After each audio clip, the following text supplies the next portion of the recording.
Merchant from a group called 10,000 Maniacs, and we'll get into really what I think your music is all about a little bit later on and how different it is from the sound of your name, but a lot of people will ask you from here on out, how did you come up with 10,000 Maniacs?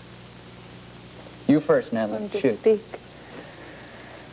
The name really doesn't fit us, and it never actually did, but it was a way to separate ourselves from a lot of the local bands from where we live, which is a very isolated area where people would like to imitate bands like Dokken. Aha. Which your town is Jamestown, New York, upstate New York. Perhaps you could describe the musical scene up there for us, John. Well, the musical scene is kind of diverse for a small town. There's actually a pretty good tradition of country music and bluegrass bands and some pickers that are really pretty good. Right, I was just referring to bands that perform in the clubs. Yeah, in the clubs it's a lot of sort of heavy metal cover bands and top 40, and it's kind of strange. There's groups that even imitate other bands. There's like a group that does completely ZZ Top material, and there's like a Bruce Springsteen band, and there's Doors bands. There's a Blue Oyster Cult band, I think, that wanders around the state of New York, too. So a weird environment for you to be trying to get your music heard. That's why we had to leave and begin touring. And you left Jamestown and went where then? First to Atlanta. We went there and lived for 3 months, I think. Yeah.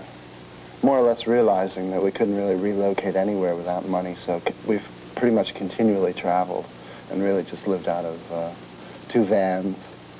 And we used to carry a tent. A tent? Yeah. And you went to all the KOAs around the U.S., the camp spots? Yeah, practically, practically. The comparisons between you and groups like REM and Fairport Convention are pretty numerous. Maybe not so strange since the producer, by the name of Joe Boyd, worked with both of these groups and worked with you. Did you choose him or did he choose you? Well, actually both. We met him before we even had much record label interest, and he was very nice right off the bat and very supportive, and obviously because we were so interested in the kind of music that he's been associated with, it was really flattering, you know, to find out that he liked us and was willing to work with us. So when we finally did sign our deal, he was our choice as producer, and you know, after a bunch of haranguing, you know, they went along with it. We were glad about that. I'm glad you harangued them.